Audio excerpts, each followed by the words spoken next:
الحمد للہ رب العالمین، الصلاۃ والسلام علیک محمد صلی اللہ علیہ وآلہ وسلم۔ درس مقصود دنیا والآخرہ، کلاس نمبر 20، تاجر کے آداب۔ تجارت سنت رسول ہے۔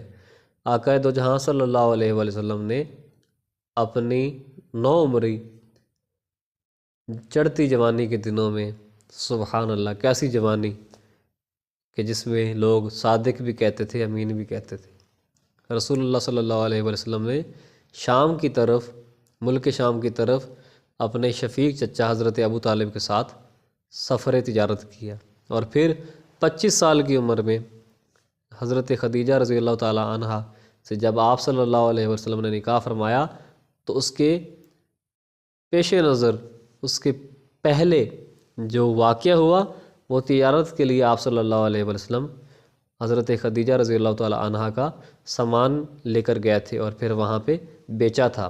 اور ویسے بھی روایت میں آتا ہے کہ رزق کا 9واں حصہ، رزق کے 9 حصے تجارت میں رکھے ہیں اور 1 حصہ دنیا داری کے دوسرے کاموں میں۔ اس میں بڑا فائدہ ہے۔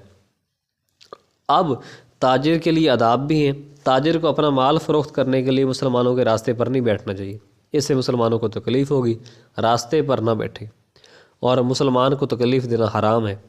ایسے سمجھدار نوکر رکھے جو ناپ تول اور وزن میں کمی نہ کریں، اور تاجر بھی نوکروں کو حکم دیں کہ وہ ناپ تول اور وزن میں ہرگز کمی نہ کریں، ناپ تول اور وزن میں جلدی نہ کریں، اس سے اکثر کمی بیشی ہو جاتی ہے۔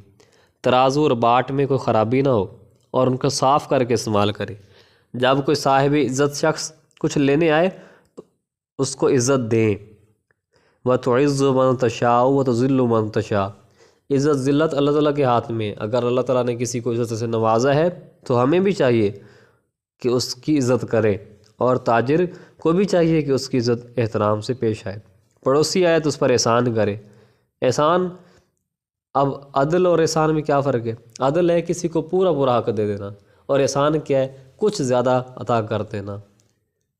تو احسان کر دے، کوئی کمزور ضعیف آئے تو اس کے ساتھ مہربانی سے پیش آئے، اور ہر ایک کے ساتھ انصاف کے ساتھ پیش آئے۔ چیزوں کو ان کی قیمت اور بھاؤ کے مقدار سے بیچے۔ تاجر اپنا سودا جھوٹ بول کر یا جھوٹی قسم کھا کر نہ بیچے، اور نہ ہی گاہک کو دھوکہ دے۔ سائل کو خالی ہاتھ نہ لوٹائے، اور فارغ ہونے کے بعد درس قرآن میں حاضر ہونے کی کوشش ہونی چاہیے۔ سارا دن اپنی آنکھوں کو حرام دیکھنے سے بچائے رکھے۔ تاجر نے جو کام ملازم پر لازم کیا ہے وہی کام لے۔ اپنے مال کی بے جا تعریف نہ کرے، اور مال خریدتے وقت مال کی بے جا برائی نہ کرے۔ نیلامی کے وقت فحش گوئی سے پرہیز کرے۔ لوگوں کے ساتھ نہ تو ہنسی مذاق کرے اور نہ ہی لڑائی جھگڑا کرے۔ دیکھیں، اب لوگ ملازم رکھ لیتے ہیں اور کام بتاتے ہیں کہ آپ نے اتنا کام کرنا ہے، اور پھر کام زیادہ لیتے ہیں۔ ایسا بھی منع کیا گیا ہے، اور اکثر بازار میں بد نظری کا احتمال ہو سکتا ہے، زیادہ چانسز ہوتے ہیں۔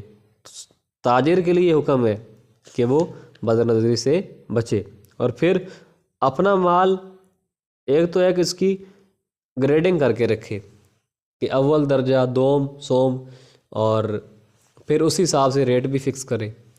اور 2 نمبری تو ویسے بھی اسلام میں جائز نہیں ہے۔